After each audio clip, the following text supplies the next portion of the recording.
A film without music is like Laurel without Hardy, it's Queen without Freddie Mercury, it's Britain without Europe. Costume design is a critical component of any great film. Yeah, you have to be able to create something that has painstaking historical accuracy, which is particularly difficult in a country that's reinventing its past to justify Brexit.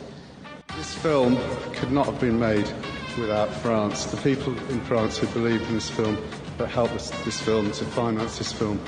And what can I say, at this time, we need Europe more than ever. Here are celebrities talking about Brexit. I deal with tough mathematical questions every day, but please don't ask me to help with Brexit. I did say that I thought it was the single stupidest thing any country's ever done, but then we trumped it. More than half the nation did not vote for Brexit. It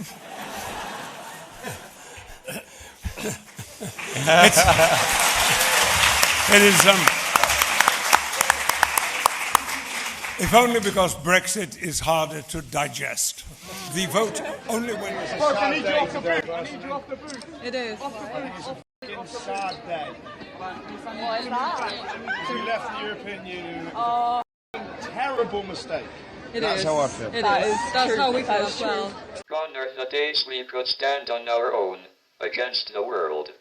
We need to be part of a larger group of nations, both for our security and our trade. The possibility of our leaving the EU has already led to a sharp fall in the pound because the markets judge that it will damage our economy. But when it comes to science and research, why specifically should Britain stay in Europe? There are two obvious reasons why we should stay in. The first is that it promotes the mobility of people. Students can come here from EU countries to study, and our students can go to other EU universities. More importantly, at the level of research, the exchange of people enables skills to transfer more quickly and brings new people with different ideas.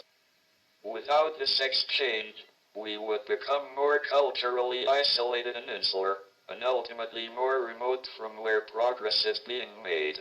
My country was traduced for long enough, time and time again. We voted 62% to stay in Europe, and we were ignored.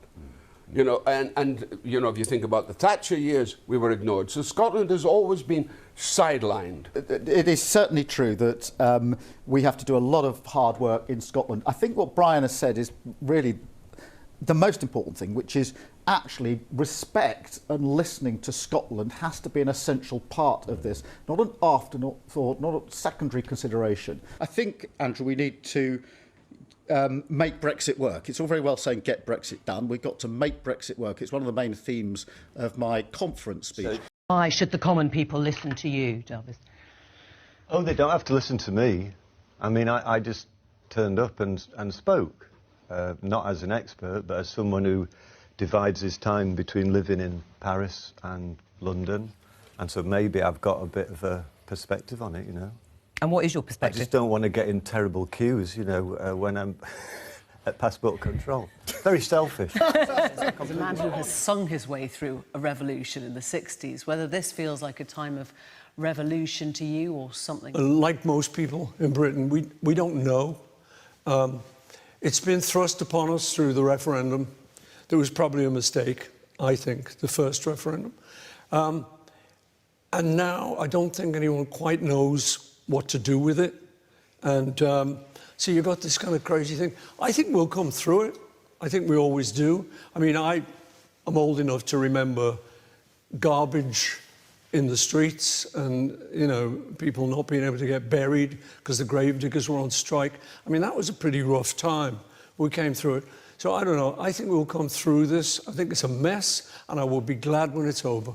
The vote only went the way it did because the nation was lied to, and people voted out of the best possible interests. But it was and is a calamitous mistake. And on behalf of those of us who wanted to remain, I apologize to all of you. We did not set out to make a political movie. And yet there are references and echoes in this movie that could not have been anticipated but exist today. If people wish to take away from this movie some social or political lessons about the world at large, then I think that means that we have done perhaps a more subtle job than we thought we had done. The Pistols were known for being pretty angry about stuff. It sounds like, you know, listening and reading about this single, you're still pretty angry now, is that right? Well, I kind of think, and I did say this elsewhere the other day, I'm not exactly angry, I'm livid with the way things are going on at the moment. You know, the whole Brexit thing, I don't want to go on about it too much, but I think the whole thing's a nonsense. I think it's a dead end, it's a cul-de-sac, and I think the people that are representing us are just up their own backsides, basically. I've never known. I'm 66 and a half. I've seen quite a few, you know, MPs, politicians, prime ministers, and I think they're so brazenly corrupt, and that I think it needs to be railed against. That's why I wrote the song, Head on a Stick. The man in the front row here. The situation is, if I may say, we had a referendum. The majority of the people voted to come out of it. As a government, and as a shadow government, you weren't expecting that result. You were so confident you weren't going to get the result, you don't actually know what you're going to do. We need to get on with it. I think the events in Salisbury are a smokescreen, possibly, and an excuse for us to try and hop on the bandwagon and say we should remain in Europe as part of an international security. And man in the check, man there. Cox. Sorry, bro. No, that's okay. I think it's a disaster. I really do. I think it's an absolute disaster. I don't think... I mean, this is... If there ever was a time for united Europe, it is now. Politically, we need to be united. We do not need to be separated. We really need... You know, because we are very vulnerable at the moment. We've just seen it, and it's not a smoke screen. It happened. It's not a smoke screen installed. It's absolutely not. I completely disagree with you then. You know, there are two people lying in a hospital, and they'll tell you it's not a smoke screen. It certainly isn't. That really angers me. Sorry, but it does anger me. If there is one thing that I've learned as I get older, it's the incredible healing power of love and compassion. And I really believe that we need more love and compassion in the world today. A lot more. I am so sick to death of politicians, especially British politicians. I am sick to death of Brexit. I am a European.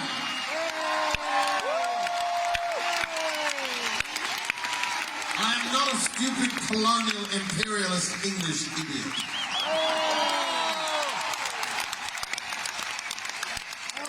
I'm ashamed of my country for what it has done. It's torn people apart. So I want more love in the world. I want us to talk to each other, to come together.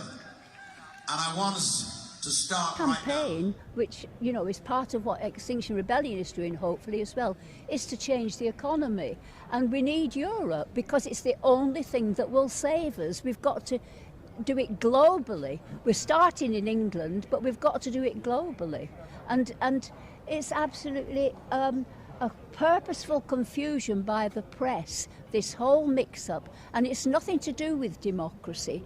I mean, this decision was made with 49.9% of the people didn't do it, and 51.1% of the people said Brexit. I mean, that's not a democracy.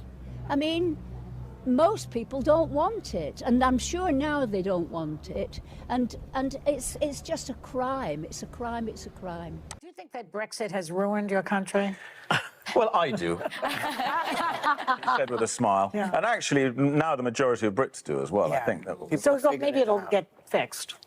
I hope Yeah, the Europeans may not want us back. They may say, well, you know, choose one and stick to it. It's also very pricey for them to get back into. Yeah, but We used to have they discount. need to. True. Yeah. England in general is a fucking, I mean, what has happened to this country? I've not, well, I have an idea. Brexit happened. You know, a lot of people fell under some kind of mass hypnosis. But yeah, it's shit England now. And it was going downhill for a bit, but actually, all works. England in general is a fucking, I mean, what has happened? Brexit's been a disaster for younger musicians because I mean, in the old days, and when I mean the old days, I mean pre-Brexit, you could be a young band and you could kind of go over to Europe and play bottom of the bill in festivals and sort of camp, and you know, you wouldn't be paid hardly anything, but your experience would be life-changing. Whether you went on in the future to do bigger and better things, it doesn't matter. That's kind of sort of like a solid foundation for the rest of your life. And that kind of creativity has been very much curtailed for people on this island because it's expensive now to go over there. It's not straightforward. You have to pay, you know, for visas and all that stuff that weren't necessary. It's a travesty. You know, Brexit was a travesty, and people are waking up to that now, thank goodness, but it was a disaster. Spiritually, economically, just rubbish. Brexit is rubbish. Here is how I feel about the EU. It's a complicated, bureaucratic, ambitious, overbearing, inspirational and consistently irritating institution, and Britain would be absolutely crazy to leave it. Especially because, if it stays, it can reap all the benefits while still being a total dick about everything, and that is the British way. So, to the people of the UK, I say this: if you need your hatred of the EU itch scratched, I understand, but please, don't vote for a Brexit. Once again, thank you to all my patrons and YouTube supporters who keep this channel going, and those that have bought me a coffee this week. Coffee, which keeps me up all night making stuff like this. Once again, thanks for listening. Bye for now.